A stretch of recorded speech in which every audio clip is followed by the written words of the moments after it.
엘리 제사장과 그의 아들 홈리와 비나스가 이스라엘을 다스리던 시기였습니다. 이스라엘이 블레셋과 전쟁을 하는데 계속해서 패배하자 하나님의 언약궤를 전장으로 가지고 가게 됩니다. 언약궤는 하나님께서 이스라엘 백성과 함께 하신다는 표시였습니다. 언약궤가 함께하니 이스라엘은 틀림없이 블레셋을 이기리라 여겼습니다. 그런데 이번 전투에서도 이스라엘은 블레셋에게 패배했고 하나님의 언약궤마저 빼앗겼습니다. 그런데 블레셋 땅에서 이상한 일이 생기기 시작합니다. 하나님의 언약궤를 보관하던 장소마다 재앙이 일어났습니다.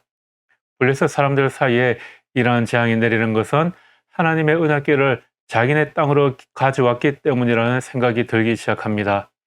괜히 이스라엘 백성이 섬기는 신의 궤를 가져와서 우리가 죽게 되었다 울부짖었습니다.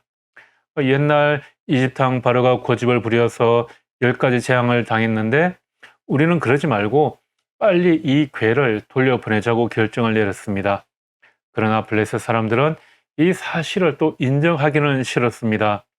만약에 그렇다면 자신들이 섬기는 신인 다곤이 이스라엘의 신 여호와보다 약하다는 것을 인정하는 것이기 때문입니다. 그래서 다곤 신전을 섬기는 제사장들은 한 가지 꾀를 생각해냈습니다.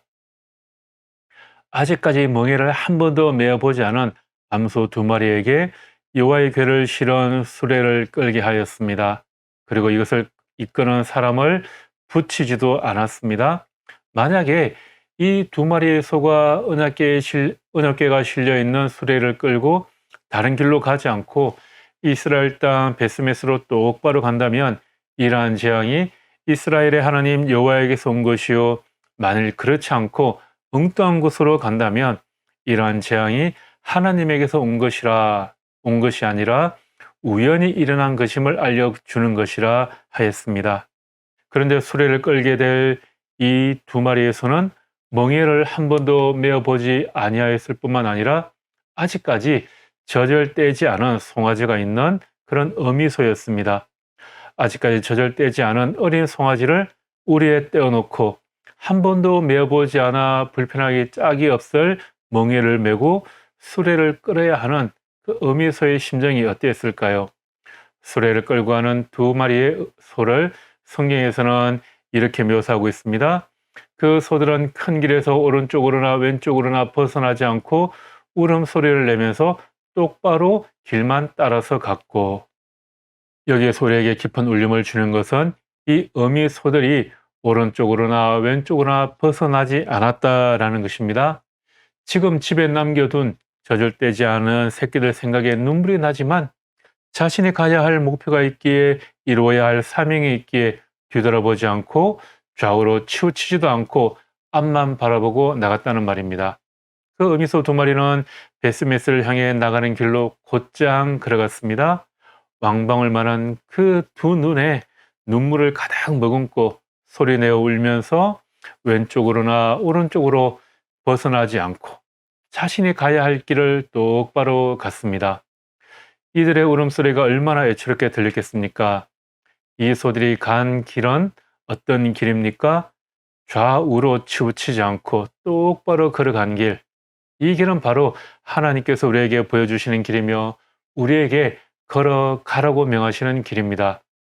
만약 이 소들이 똑바로 앞으로 나가지 않았다면 어린 송아지들을 차마 떼어놓고 갈 수 없어 가던 길을 되돌아 자신의 새끼들이 있는 곳으로 갔다면 어떻게 되었겠습니까?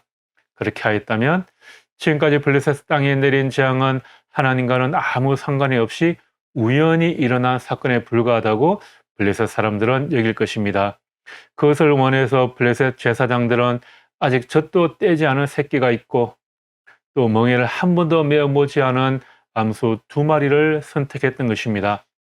도저히 일어날 수 없는 일입니다. 불가능해 보이는 일입니다. 하나님을 인정하기 싫었던 블레셋 제사장들이 생각해낸 꼼수 중의 꼼수였습니다. 그러나 이 소들은 하나님의 뜻을 블레셋 사람들에게 명백하게 보여주기 위해 흐르는 눈물을 삼키며 좌우로 치우치지 않고 앞만 보고 갔습니다. 하나님의 언약궤를 끌고 가는 2마리의 암소는 집에 아직 젖을 떼지 않은 새끼를 남겨두었습니다. 그들의 눈에는 눈물이 흘렀습니다. 소리내어 울었습니다. 그러나 좌우로 치우치지 않았습니다. 왜입니까? 하나님의 뜻, 하나님께서 주신 사명을 이루기 위해서입니다. 주님께서 우리에게 비전을 주신 것은 그냥 마음속에 품고 있으라고 주신 것이 아니었습니다. 그 비전을 이루는 것은 우리의 사명입니다. 그리고 그 비전이 이루어졌을 때 우리는 하나님의 일에 동참하게 됩니다.